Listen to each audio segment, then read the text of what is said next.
Hello, welcome back to Internet Introvert. I'm Micah, an introvert on the internet, an INFP to be precise. I want to talk about accepting the fact that I, an INFP, am also an ESTJ. Now, an ESTJ will never say that they are also an INFP.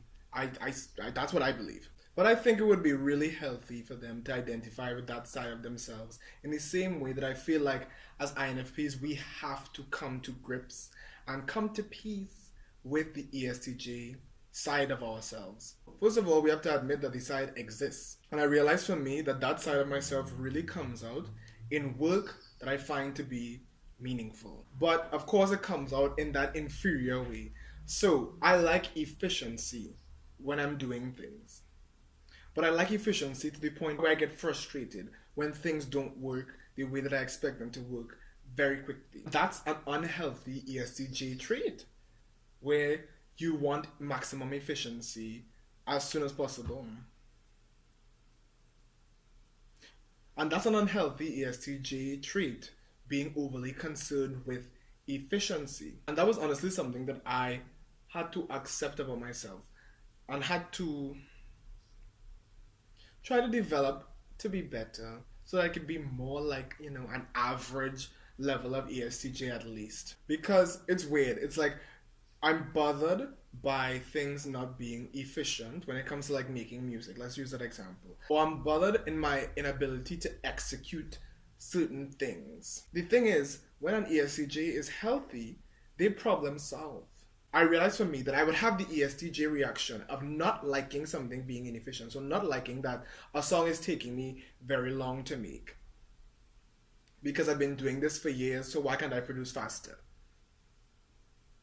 But I wouldn't think, oh my gosh, let me go learn more skills so that I could get better at it. I would think, with my INFP brain, I suck, I'm bad, I'm useless because I'm not being efficient right now. I will never be able to be efficient ever. And that's where the turbulence kind of shows its ugly head. But that's where the savior of extroverted intuition really does come in, where I can now remind myself and remind my very unhealthy ESTJ inside of me about the possibilities of the future where, okay, I may not be efficient at producing this track right now, but I can be.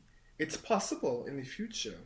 Why not go learn some other things so that you can possibly be better and you could possibly make songs faster so you don't have to feel like this anymore? Instead of me falling trapped to the introverted feeling, introverted sensing loop or the FI-SI loop and feeling depressed and just laying down in my bed for like 10 years wondering, why do I suck so bad?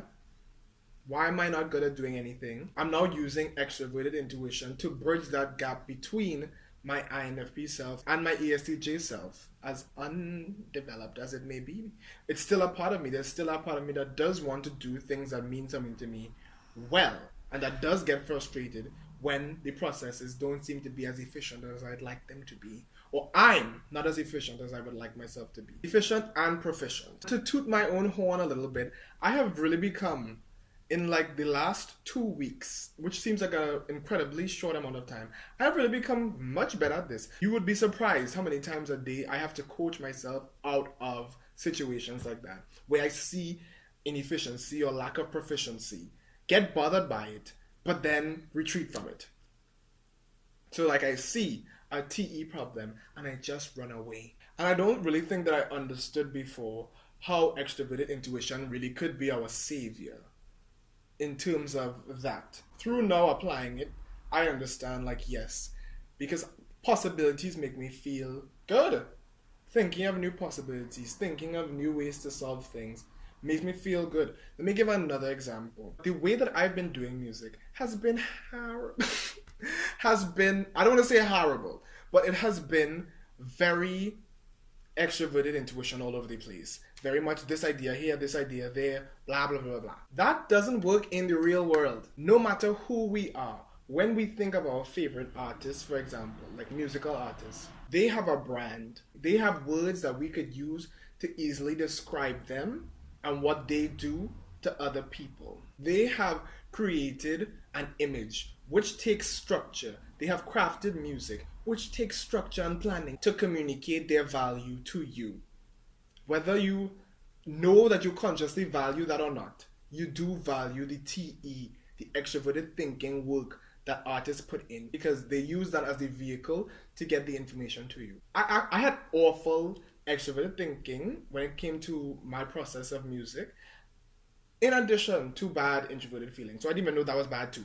But my structure, my brand, the planning that determined what I posted was not there. And I almost sunk. Like, I realized this is what happens to me. Like, when I see that TE truth, like, oh my gosh, you weren't efficiently doing this, I want to run away and hide from it. And I felt disappointed when I realized that. But now it's like, okay, you didn't do the right thing in the past, but there's the possibility of doing the right thing in the future. And I think that that's what I want to leave this video, like end this video on. It's like making peace with those ESTJ, extroverted thinking type truths, and seeing how they could help me, and using my other functions to actually benefit from those things instead of just being afraid of them. I want to know, how are you using this in your own life? Or are you going to start to because of my stories? I highly advise that you do. Thank you all so much for watching.